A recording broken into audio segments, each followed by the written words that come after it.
And I now give the floor to the distinguished representative of Sri Lanka. Thank you, Mr. President.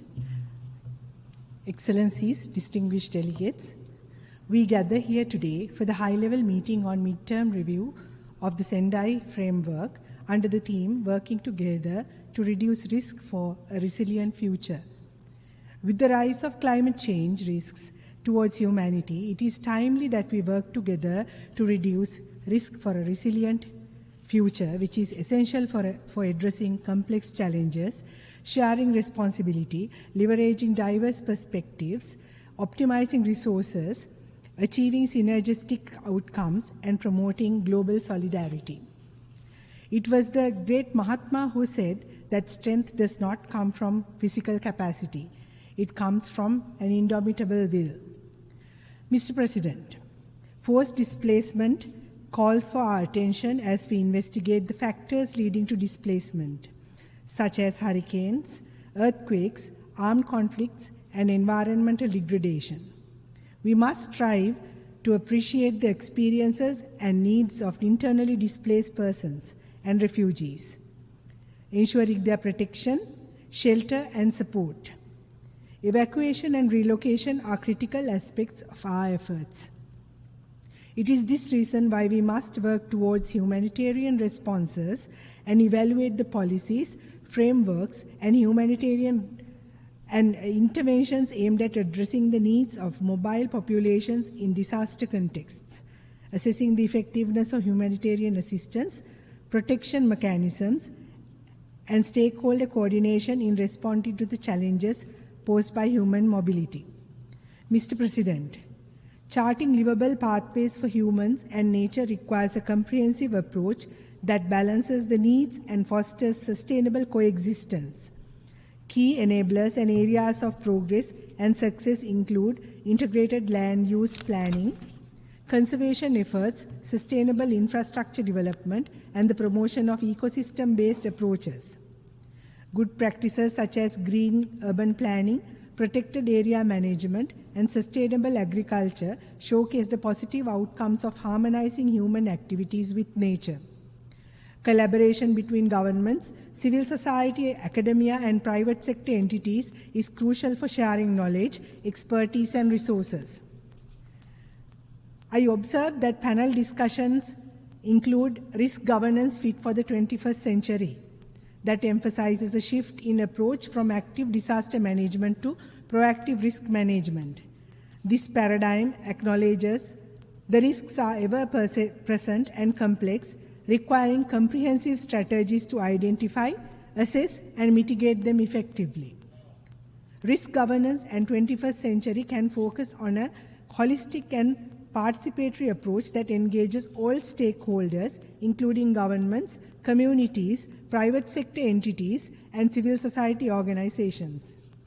Mr. President, Sri Lanka has made notable contributions to strategic foresight and risk reduction for sustainable development. The government integrates foresight practice into policy making, using scenario planning and trend analysis to identify risks and opportunities. They align national development plans with the Sustainable Development Goals and actively engage in global and regional platforms. Sri Lanka shares experience and best practices through the United Nations and the South Asian Association for Regional Cooperation. Sri Lanka has made significant contributions to strategic foresight and risk reduction through policy integration. We observe that incorporating local knowledge and action into reduction processes faces barriers such as limited recognition, inadequate collaboration mechanisms, and power imbalances. To overcome these challenges, inclusive partnerships, mutual respect, and meaningful engagement are necessary. Empowering local communities, providing capacity building support, and enhancing their access to resources and decision-making processes are key. It is also important that coordinated policy responses and multi-sector interventions are essential for effective risk reduction. Adopting holistic approach that considers social, economic, and environmental factors is crucial in addressing diverse needs. Collaboration between government entities, civil society organizations, private sector, academia, and local communities needs to be encouraged as it leads to sustainable outcomes. Sri Lanka's commitment to localizing risk reduction is evident through its integration of local knowledge and involvement of communities. The community-based disaster risk reduction program empowers communities to address their vulnerabilities. Local authorities, community leaders, and grassroots organizations play key roles in implementing and sustaining these initiatives. Efforts to address data gaps include participatory mapping and data collection projects like the Climate Resilient Improvement Project.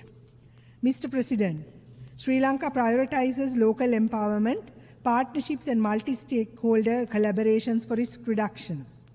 Institutional frameworks and the legislation support decentralized governance and local engagement in disaster management. The country integrates local knowledge through community-based programs and addresses data gaps through participatory approaches. Collaboration with international organizations strengthens risk reduction efforts. Challenges include limited preparedness, internal displacement, inadequate housing, and socio-economic vulnerabilities.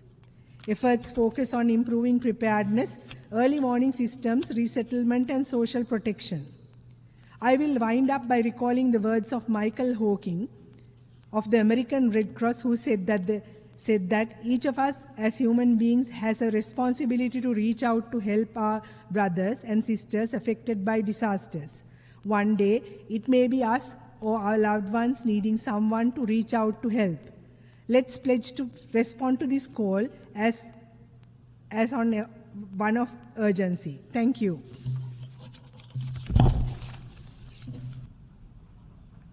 I thank the distinguished representative of Sri Lanka for her statement.